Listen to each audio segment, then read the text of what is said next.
Video. Wir sind auf meinem neuen Kursgelände. Wollen mal ja eine Nachtprobe schlafen, haben es uns ein bisschen gemütlich gemacht. Die Feuerstelle, die kann für die Zukunft gleich bleiben. Und dann werden wir lecker brutzeln. Teigtaschen sind geplant und leckeren Gulasch.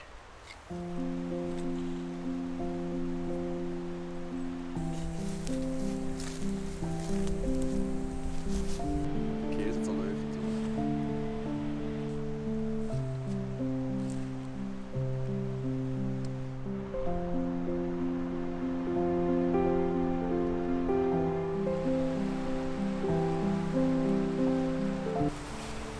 Nach dem Essen ist vor dem Essen.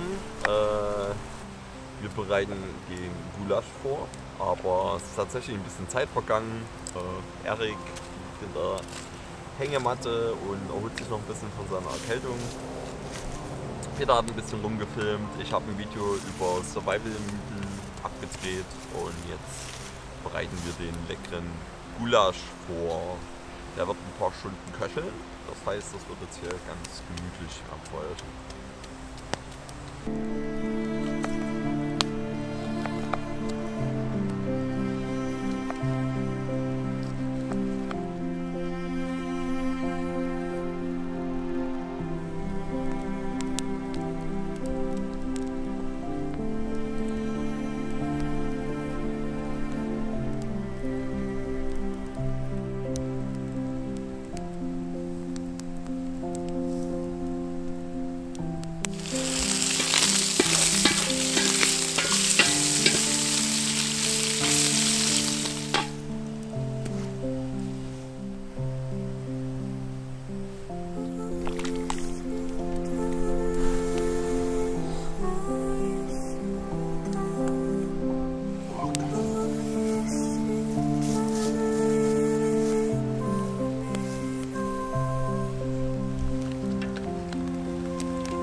Satt und zufrieden.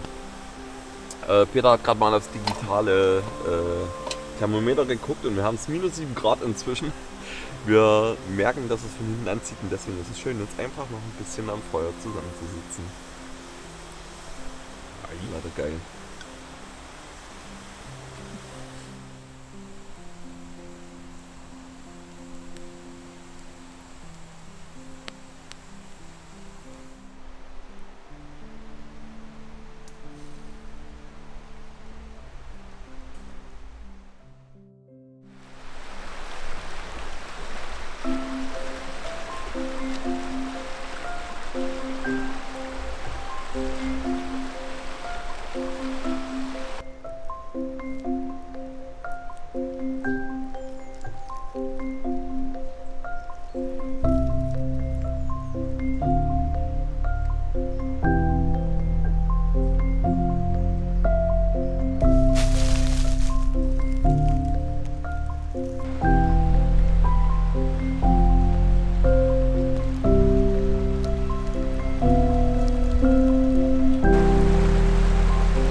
das war er, unser kleiner Overnighter. Wir hatten heute früh tatsächlich knackige minus 10 Grad. Das ist mal wieder ein super Beispiel dafür, dass man dem Wetterbericht nicht glauben sollen. So um die 0 Grad war gemeldet, aber dann wahrscheinlich im Ort. Und hier draußen, vor allen Dingen in der Senke, wo sich die ganze kalte Nachtluft, die ins Tal sinkt, sammelt, da war es dann deutlich knackiger und alles gefroren. Aber leider geil und schön, wenn man gute Ausrüstung hat und ein bisschen beknackt ist und Bock auf sowas hat. In dem Sinne, raus mit euch, bis bald im Wald.